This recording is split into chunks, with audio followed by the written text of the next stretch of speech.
Hey everybody. Hi. We are down here in the cellar today instead of up in a preschool classroom, and we are going to play a little game of pool, but we adapt this because Miles and Russell aren't real good with the sticks. So they're just going to roll the white ball. Don't go yet, Russell. And they're going to take turns and try to get all three of their pool balls in. So we will see who wins. If you want to, you can pause the video real quick and comment who you think's going to win, Miles or Russell. And then watch the rest of the video to find out. So, Russell, your first throw down here at this green stripe, okay? Whoa, come on. Miles. The spinner. Oh, no good. Come on, the video can't be too long here. Miles. There we got one. Come on, Russell, catch up. Beautiful. Good roll. Side pocket. Oh, you got a chance to pass him, Russell. Oh. Nice. Good roll. Nice and easy. Oh, we'll reset that one. The white one's coming down to you, Russell. Miles' turn. On this last one, it's got to be a bank, remember? No. Oh. Boom! Miles for the win. Pretty excited about that. Russell, I'll give you a couple more rolls to try to finish yours off. Nice and easy, right at the stripe. You got it. No, not over there. On the end. You can do it. Oh, all right. Good try. Give me 5. Good game. Give me 5. Good game. So these two brothers are pretty competitive, as you might imagine, and maybe you have siblings at home that you're pretty competitive with too.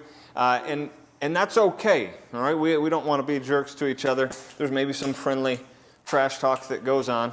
But we hope that even though you're competitive and that you want to win, and you want to beat your siblings, or maybe you play against your parents, you want to win, that's okay.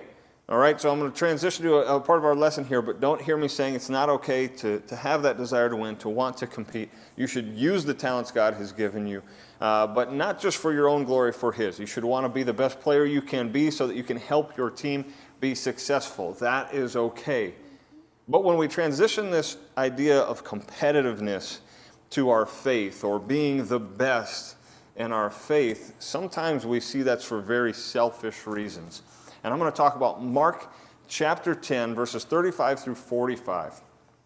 Two of the disciples asked Jesus, they said, hey, Jesus, we have a question for you. We want you to do whatever we ask. And Jesus said, well, what is that? And they said, we want to sit at your right and your left in your glory. And basically what they were asking for is we want the best spots. We want people to notice us, that we've been given the best position sitting at your right and left hand. And when the other disciples hear about this, they think, whoa, what is going on? Do you guys know this story? Have you heard this at all before? No? You probably have. You probably read about it. But the other disciples get angry, like we might too. These guys are asking for the best spots. They want to be above us, kind of have power over us or authority over us. And they think, well, we want those spots too. What's going on? So they get upset, and Jesus says,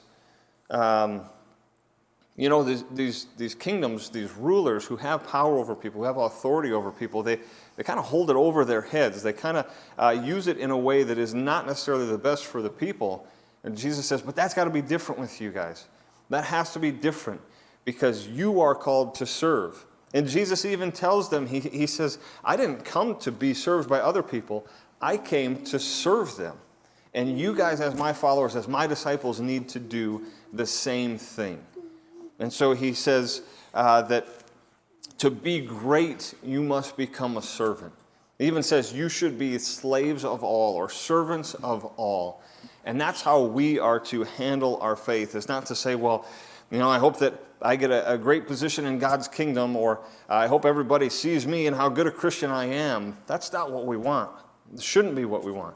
We should say, you know what? Man, God loves me so much that He sent Jesus to die for me. He sent Jesus to serve others, that I want to do that same thing. I want to serve others in a way that they will come to know who Jesus is too. And so God's kingdom is kind of upside down. It's different than what we think of in the earth. We think we want to be great and we want to maybe have power and authority. And God says, actually, the way that you use that is by becoming a servant, just like my son Jesus did, and following his example. So when we get a little too caught up in being first or being the best, some of you that sprint out of church service before pastor's even done praying so that you can get 8 donuts and 12 cookies before other people get there, let's maybe just slow it down a little bit. Understand, you know what, I don't have to be the first one there. And even if I am, I can leave a little bit for other people. Well, that's just one silly example. But we are called to be like Jesus, to follow his example. And his example was all about serving others so that they would experience the love of God. And we hope that you guys are able to do that too and kind of accept that challenge this week. Thanks again for checking us out. We miss you guys. Can't wait to see you. Bye. See you guys.